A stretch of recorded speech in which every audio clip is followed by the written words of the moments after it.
We're live. All right. Craig, Okay, Craig, I see your audio mic there has a slash through it. Can you unslash that and you might be able to hear us? No, I did that on purpose since he here to echo otherwise. So he's audio is on here. So we could start now. Matthew's actually joining us as well. All right. It is October 5th, and we're going to call to order the Old Town Business Improvement District board meeting. And let's switch back over here. Sorry about the tech problems. We have a quorum present, and we'll go ahead and begin. We have some minutes. And there was one correction. Do we want to accept that correction from the public?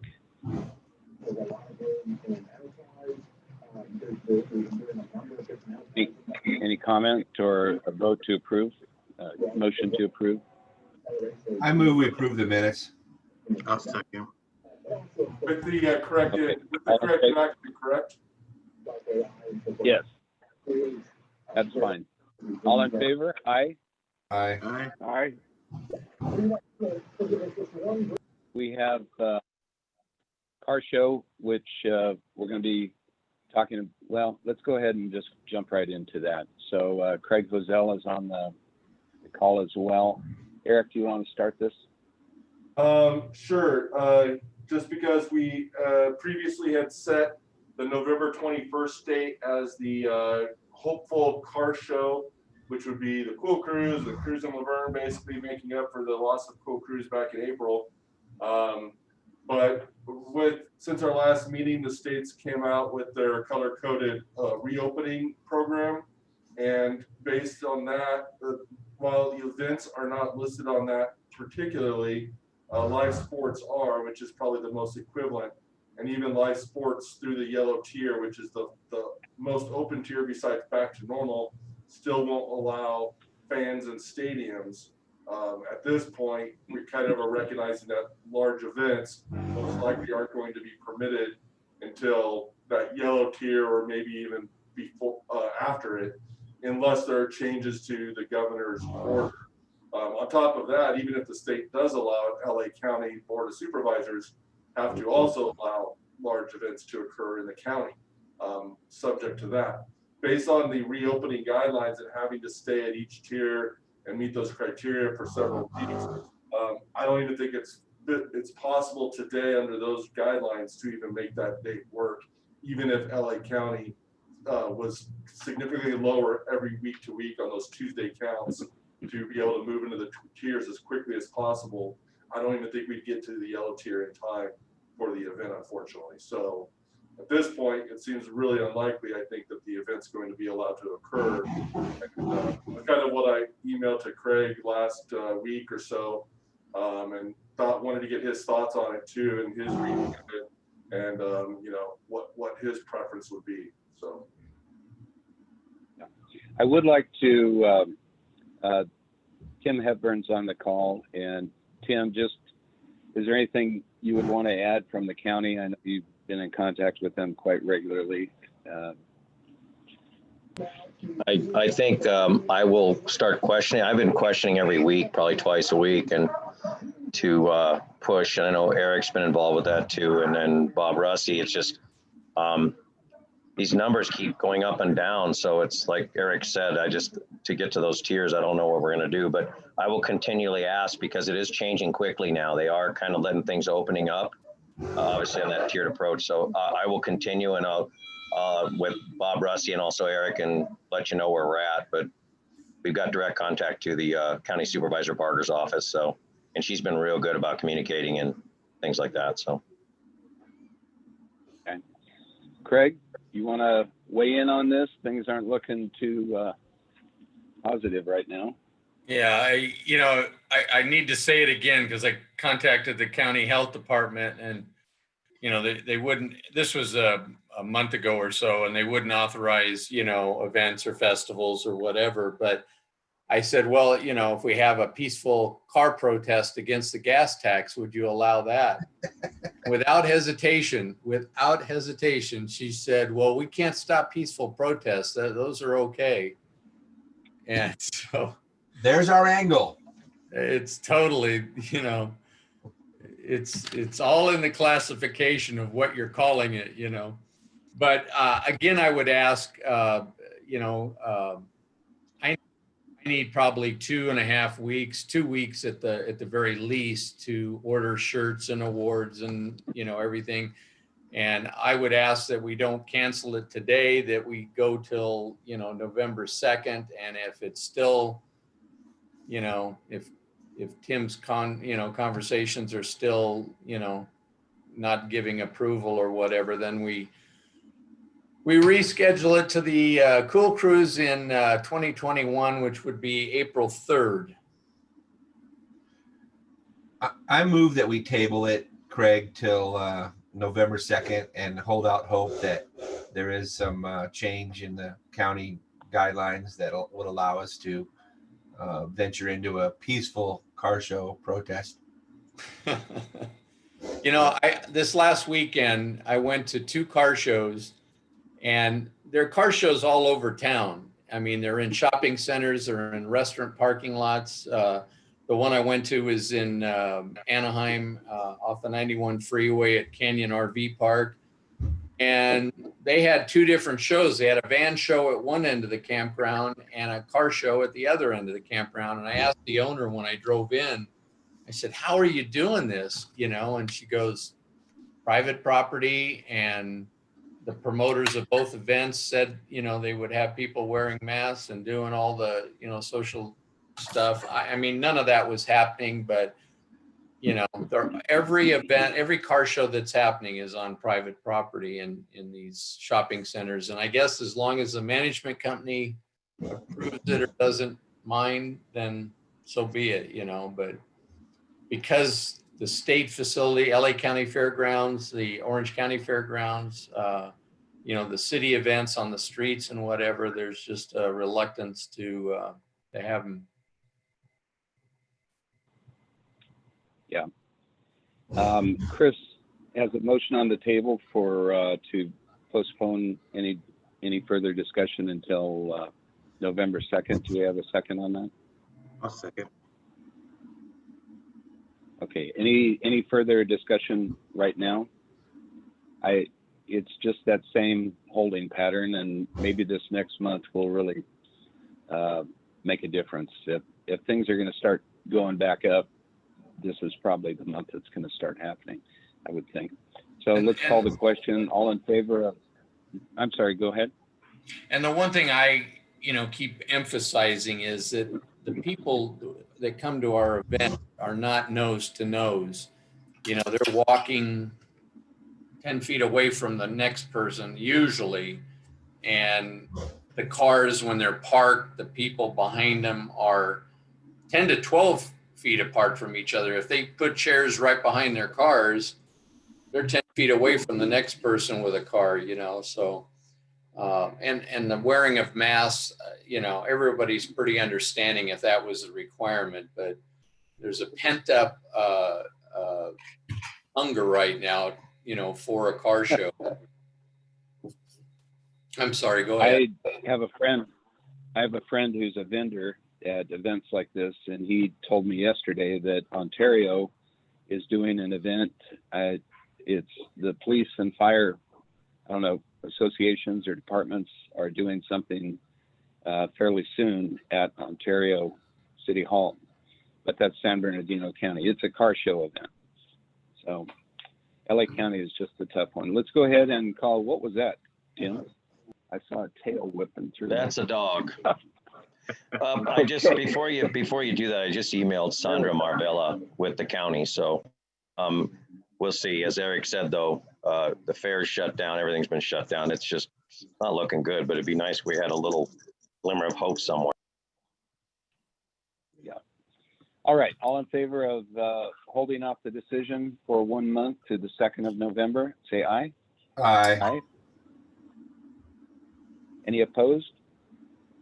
All right. Well, Craig, we appreciate your persistence and creativity. So we'll see how this plays out. Get your protest signs made up. Already got them printed up. Good for you. All right. Let's move Thank you. down to the next item. Next item on the calendar, which is the Halloween coloring contest. Kind of in the same vein, Eric, is this something that is even conceivable at this point? Yeah, as I mentioned last month, it actually is happening. That's why the date's on here. We're accepting online applications or for them to be submitted online up until the 8th, October 8th. And then we will be posting those in the windows in the downtown businesses as well. So all of that can still occur. It just, there won't be the normal Halloween activity at Monero Square with the ULV TV. It'll just really be the coloring contest. So those applications have been open since September 10th and closed this week on the 8th. If little kids show up at our businesses wanting candy, what do we tell them? So the county backed off their position of prohibiting trick-or-treating. They now don't recommend it. So if a business wishes to, or a home anywhere wishes to provide candy to trick-or-treaters, then they are allowed to do so at your discretion. But we don't want to be promoting that. No, there will not be any organized event. To that extent, I will say that the city hopes to release some further information later this week about some city programs that their community services department are planning on for the community to hopefully help replace some of those normal Halloween events with some socially distanced, safe, approved things. So look out for more information later this week. I don't want to spoil the surprise, but there are 2 programs specifically that community services is working on for the Laverne community and for kids. Good. Any questions? If not, let's move on down to new business merchant parking discussion. Eric? Well, we started having this conversation at the last meeting, and Mickey had brought up her and George Henderson had a conversation about potential changes to parking. And Mickey, do you want to just take it from there, and I'll help weigh in where possible? Well, we were just chatting about, now that there is no parking on D Street between Bonita and 3rd, that if we could encourage our employees to park on the college parking lot at 3rd and D, that would be great. I sent out an email, but I don't think anybody's done it. And George mentioned that, well, what about our yearly parking permits? What if we could get some parking from either the college or somewhere else, and we would have a specific spot where employees would park all year long? And then that revenue would go to, I guess, the college. So I called Jason and he said, well, let's talk about it. I did send Eric an email, but for some reason we're having trouble with our emails. And so that it was just the thought of how can we get our employees not to take up all the customer parking. I mean, behind Roberta's, that's full pretty quickly in the morning, and it's, mostly employees. So just a thought of how we can get our employees to park in a different area.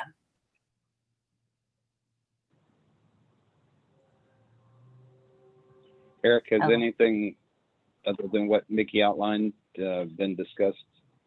City Hall? Would the city be against writing a letter to the DIBID members suggesting that the employees of the said businesses use alternative parking while D Street is closed? So it gives a little bit of force behind the business owner saying, don't do it. Would that help? Yes, we could do that for sure.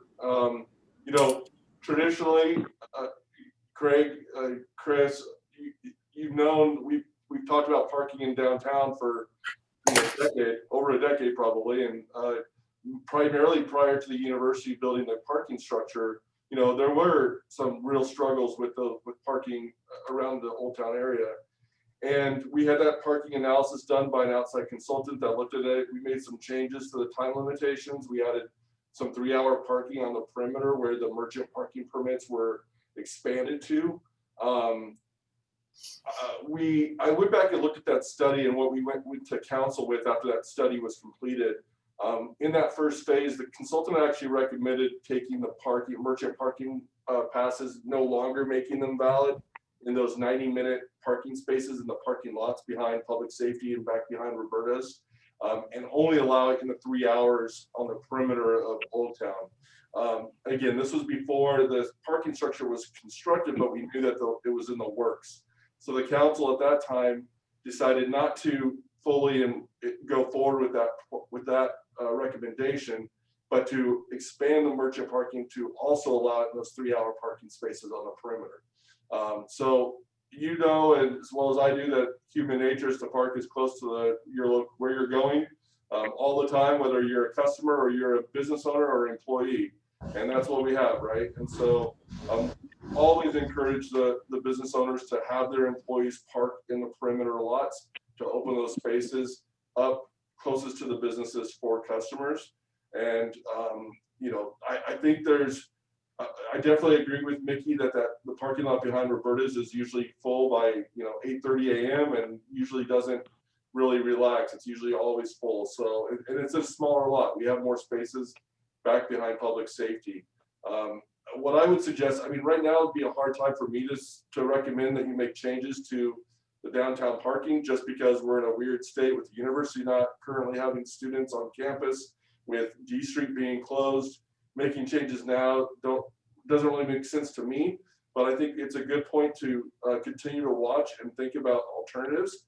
And one of those might be opening some of those parking spaces behind Roberta's and make those not eligible for the merchant parking permit. So we have some true public 90-minute parking back there that can't be used by the merchants that buy the permit. And so at least back there, we have some that are true public spaces versus all merchants.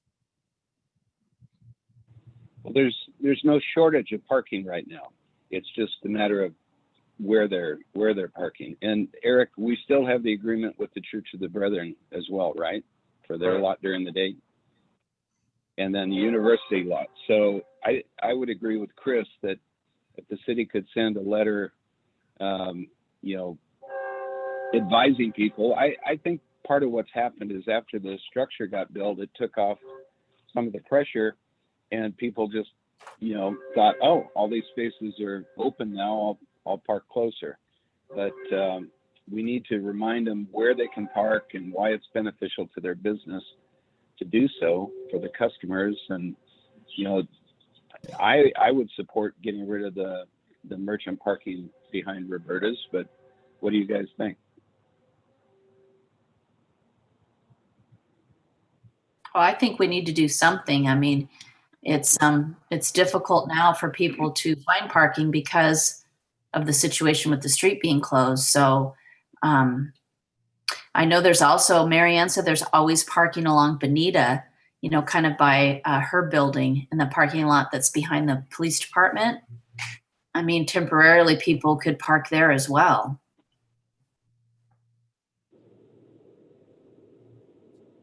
Or on 3rd Street, 3rd and D, the college parking lot, because that's open now. Obviously, that's not going to be open forever, but for right now, while the street's closed, it would help alleviate the parking situation that we have. If a letter went out, Eric, and it outlined these areas that are preferred parking for employees for the sole purpose of opening up parking for customers, for businesses, with the temporary closure of D Street, I think it would give the power to the employer to say to everybody around, this is how the city is asking us to cooperate so that we can have a better business environment for stopping in and getting things done. And just saying it as the employer, I'm constantly on it. They fill up my parking lot quickly. And as an example, on Friday night, we have 30 employees on at Chase's. And you think about that, everyone individually drives in 30 spaces. I only have 46. So they have to spread out and go into the streets and across the street to the bank after it's closed and the dentist office and stuff. And I just don't want them in the lot. But a letter from the city would help.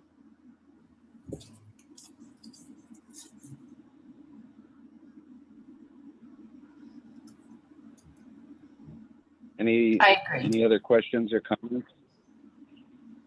Jason, I assume that until further notice, we're good with that lot, continuing to use that.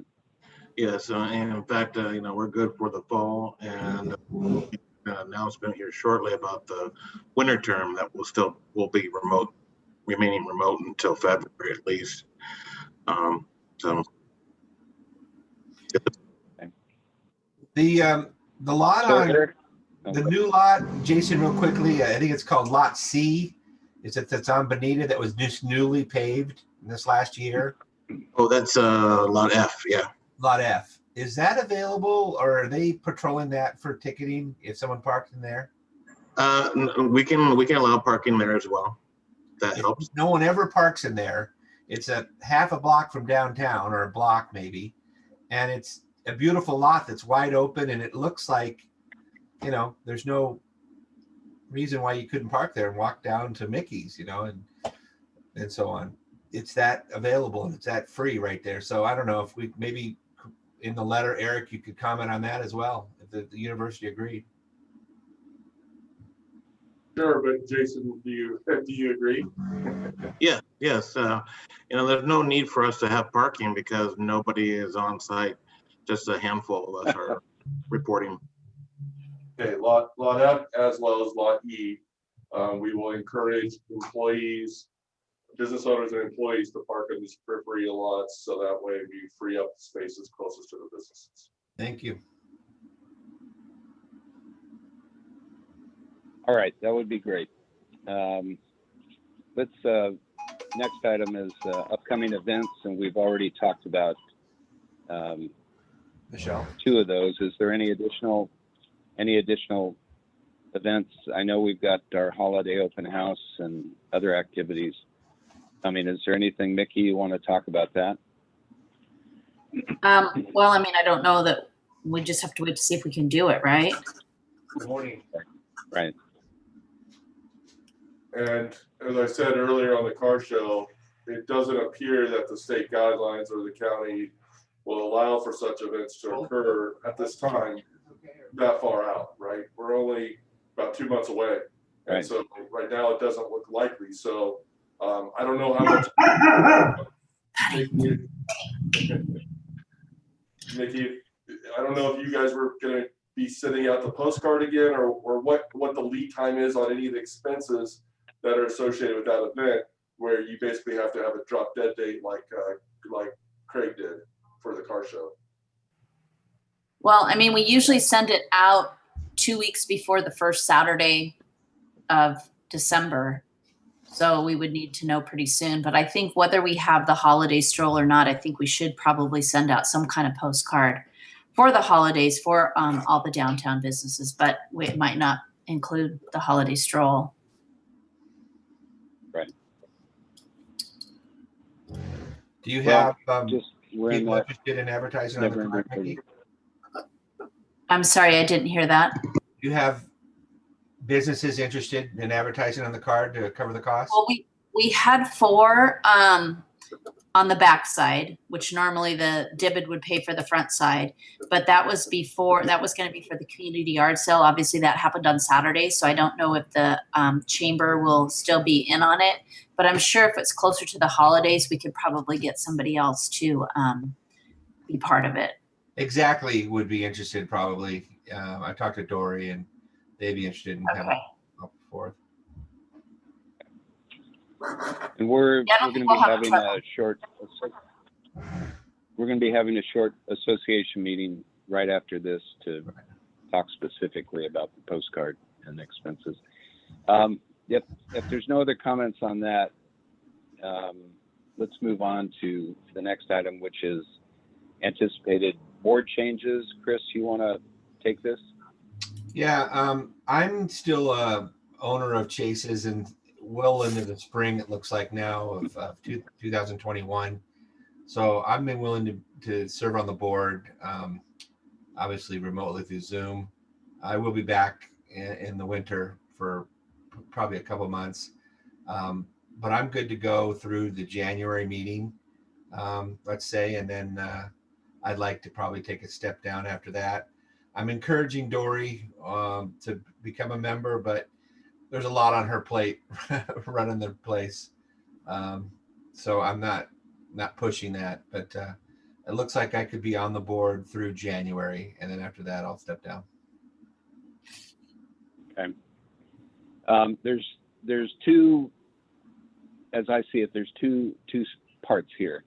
So one is it's certainly within our purview to suggest a replacement when Chris does officially step down for that position.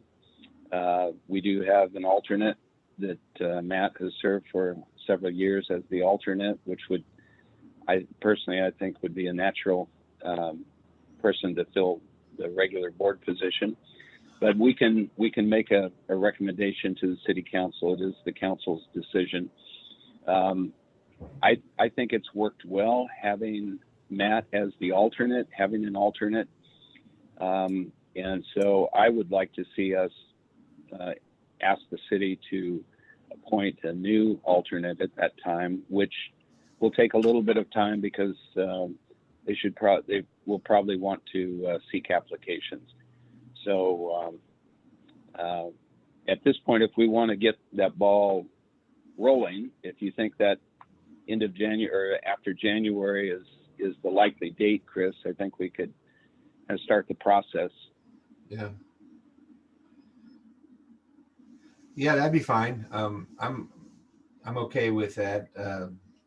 I think Matt's a natural replacement, and then the board would have to vote on positioning or whatever. But I think you do need to have an alternate step up once Matt becomes officially a member of the board. I think it's smart. Might suggest then when I send the letter to the businesses about the parking that I would also include the application and the notice that there be an upcoming vacancy on the board and anyone wishing to apply to submit an application, so that the board, so we could present those to you at your December meeting, let's say, and then that way you can have a full recommendation to the council on a replacement for Chris's position, as well as who you would recommend based on those applications for the alternate. Great idea. Sounds good. Yeah. I missed the last thing you said, Eric. Are you suggesting we make that recommendation now or wait till the next meeting? I would say I will ask for applications for the alternate position, and then present those to you so that when at your December meeting, you can make a formal recommendation to council. Okay. But in the meantime, I think it would be appropriate to designate or make a preference for filling the slot when it does become available. If you guys are in sync with that, we should probably have a motion to that effect to the city council. I'll make the motion to move Matt from the alternate to full-time board member. I second that. Good. All in favor? Aye. Aye. And Matt, hopefully you're you in won good the company. position. Huh? I said, Matt, hopefully you wanted the position. Oh yeah, we should have asked you, I guess. Yeah. Well, Matt, the mayor's on the call. If you want to, say anything to boost your chances, now's the time. No, Put you on the spot. it's nice to be on the board. I think this organization is important. And obviously with the wine shop, we're dependent on Old Town thriving. And I think that's what this board is all about. So yeah, I'd love to serve. Thank you. Very good. Very good. All right. Let's go on down to 5A, B Street closure. Just your monthly update discussion for, any thoughts or input. The city hasn't made any changes to that, to the setup since our last meeting last month. At this point, as you know, the next tier for LA County to move into would be the red tier, which still limits interior occupancy to 25%. So I don't see a a scenario where the restaurants on D Street feel that would be enough for them, even in the wintertime with the expected rain and colder nights, that I think that the outdoor dining is still important for their continued operation, at least through the red tier for sure. So I haven't had any specific feedback from any of them. Some informal feedback that we've received is that some of the businesses, really like it and don't want to see an end to it at this point. And then I know that there's been some struggles with parking and access to other businesses downtown too. It seems like it's getting more busy, to be honest with you. Fridays, Saturday nights, it's hard to find a place to go to in Old Town because everywhere is to capacity.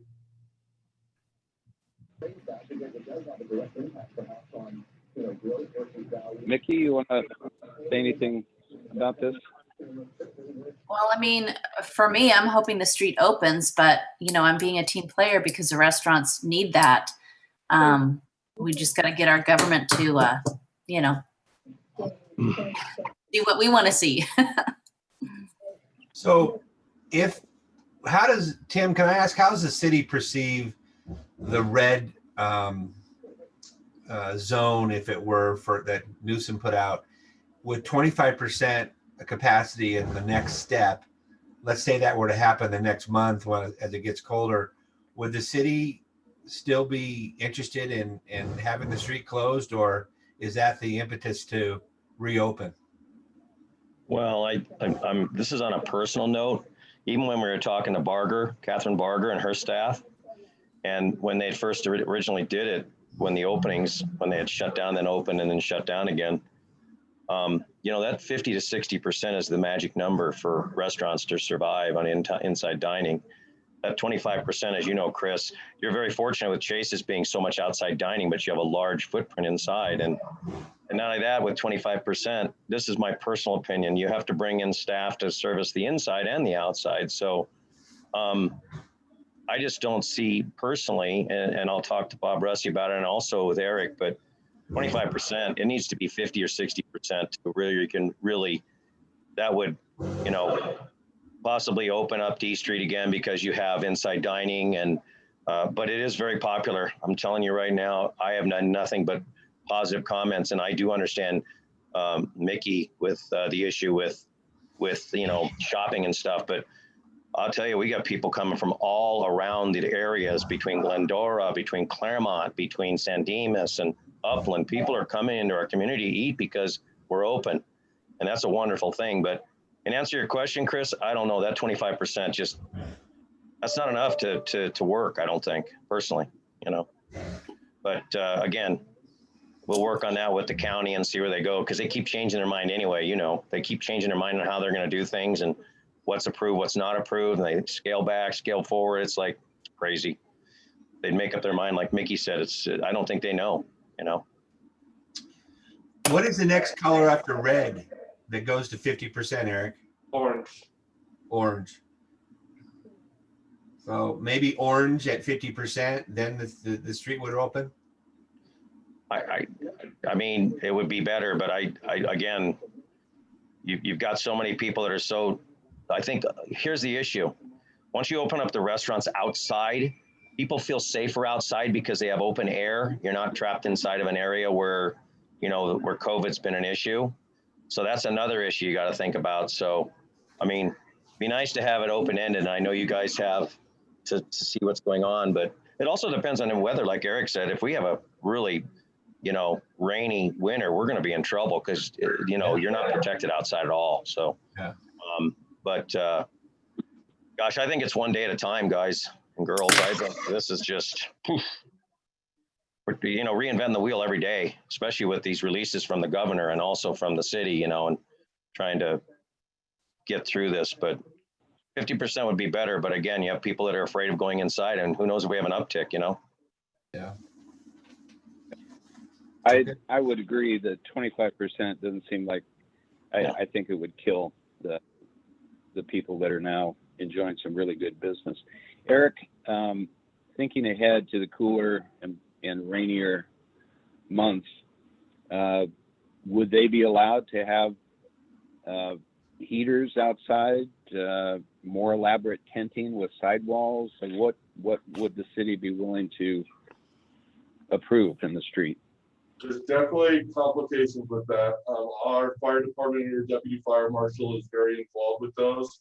I know that currently the tents, unless they have the engineering backup, aren't even allowed to have the sidewalls today.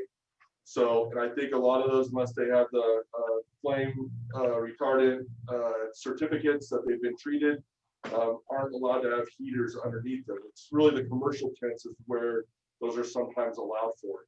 The EZFs aren't rated for that kind of activity. So there'd have to be some significant upgrades to the tents, I think, in order for us to allow the heaters. But it's really the fire department's their rules and regulations. It's not my department. So there are some complications with that, unfortunately.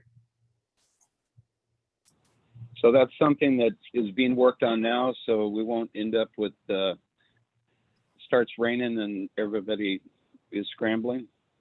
I think that's a third item to put in my letter to all the businesses that are going out in the next couple of weeks. I think that's what we don't want to have. We don't want to have our street closed and nobody's sitting out there because they're getting wet. So nobody can also park close to a business and walk into a business. You know, Right. Either we're prepared or we're not, or we open the street, because that's not good for anybody. If nobody's going to the restaurants because of the rain and the cold, but yet you can't get to any businesses either. It's a good point. Yep, and that's not too far away. Within the next couple of months, we're going to start seeing some of that weather for sure. Any other comments on the closure? Just, I wanted to point out that all of you received the one email from Jackson Salinas with public comment on multiple items on the agenda. So I want to make it clear that you've received that, and that any board members that had any questions or wanted follow up to any of those comments can ask me, and I will do my best to respond to them. There were several different topics and several different issues that he brought up. So I will respond to any ones that the board wishes me to respond to. Eric, did you receive my email? I emailed you back. I did, yes. Oh, okay. My take on his point about disregarding the governor's orders, we simply won't do that, right? The county and the governor are the ultimate call. He's asking us to thumb the nose at the county health department as well as the governor's orders, and the city is not going to do that. I'm in favor of following the guidelines, and maybe if we can, skirting in certain areas, but the rampant idea of no face masks and reopen the businesses fully and thumb the nose at the county, I'm sorry, Jackson, but that's not going to happen.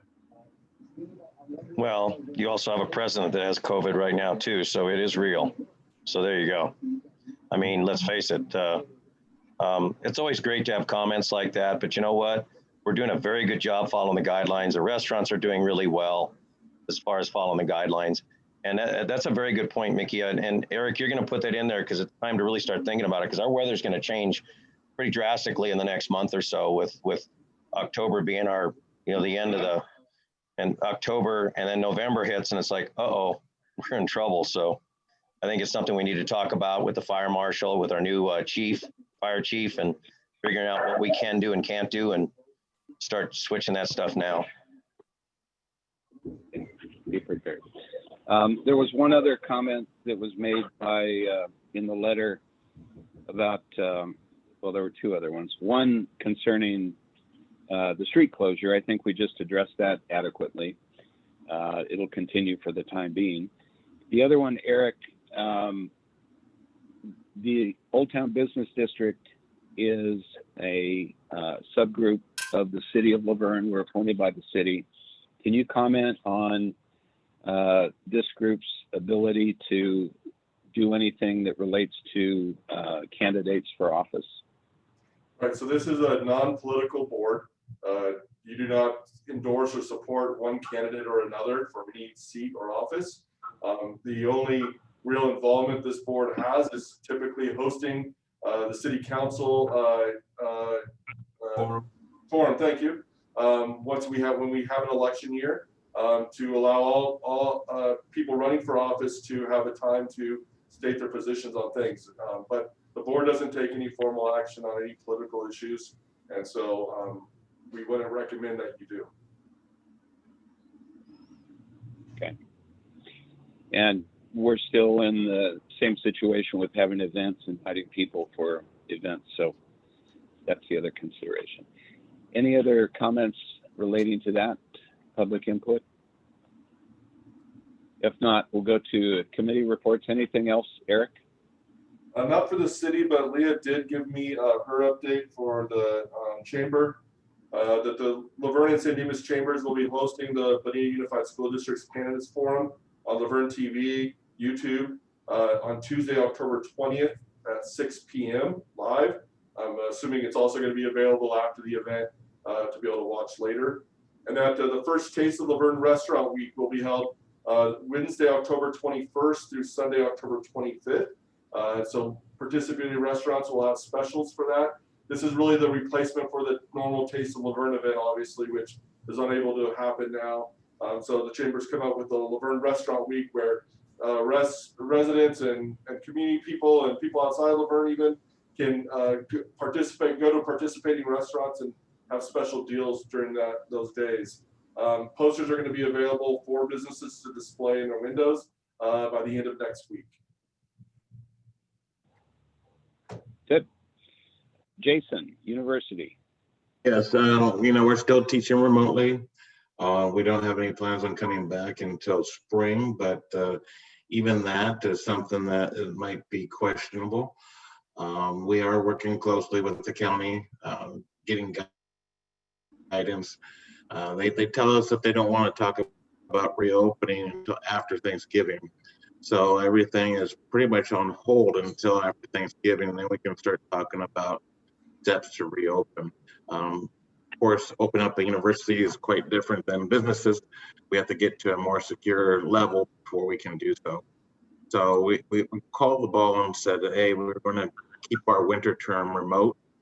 We're not going to return likely until February, but we do recognize that there are other universities out there that have already made the call that they're going to be remote for the remainder of the school year, which is kind of discouraging.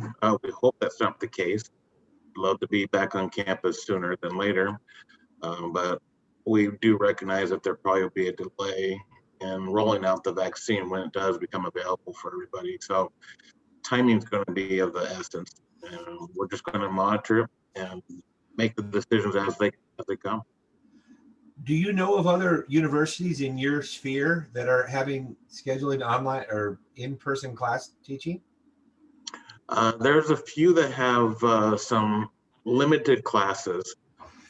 There's, we know like San Diego State, they had their dorms open. Some of the UC schools had some of their dorms open.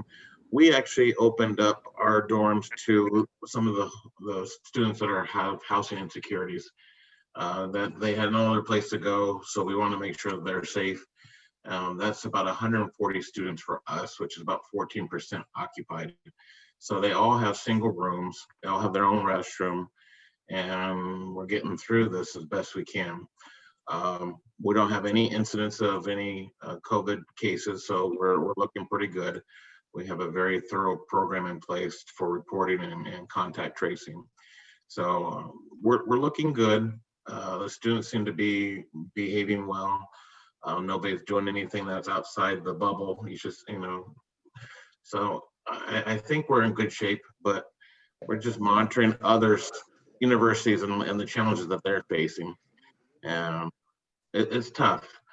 We have a few classes that come to on campus because there's no other alternative way to teach it, but it's very, very few. We probably have about 25 students at the most on campus. Jason, how's your enrollment? The enrollment, the previous year we did a lot of recruiting, and thank goodness because it's actually paying off right now. Our enrollment this year is actually better than it was last year without the pandemic. So that's very promising. It's helpful because the revenue that we didn't realize from the dorms and other auxiliary items on campus, it's definitely helpful. But we don't know how this is going to play out. This pandemic might actually roll into affecting us next year in our next school year because we couldn't do the same type of recruiting methods.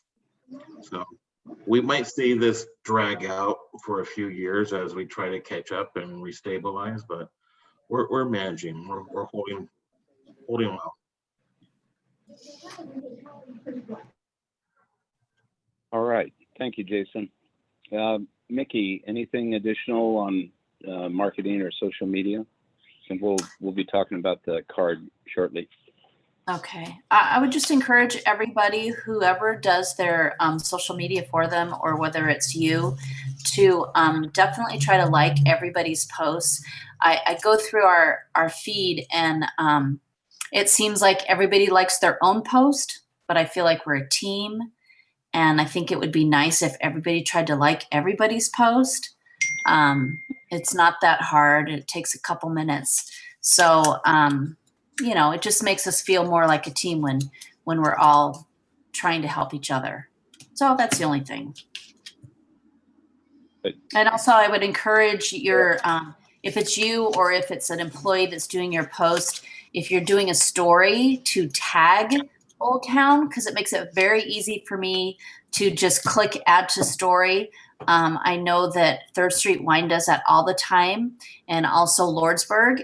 And so I just, it takes one click of a button, and I try to post in the morning, in the afternoon, and in the evening. Now, every day I don't do that, but it makes it very easy if you're doing a story to tag Old Town, and all I have to do is click a button. That's it. Great. Thank you. Mhm. Eric, have any comments come in? We have not. Or any public comment? No. Okay. Anything else anybody'd like to add at this point before we adjourn?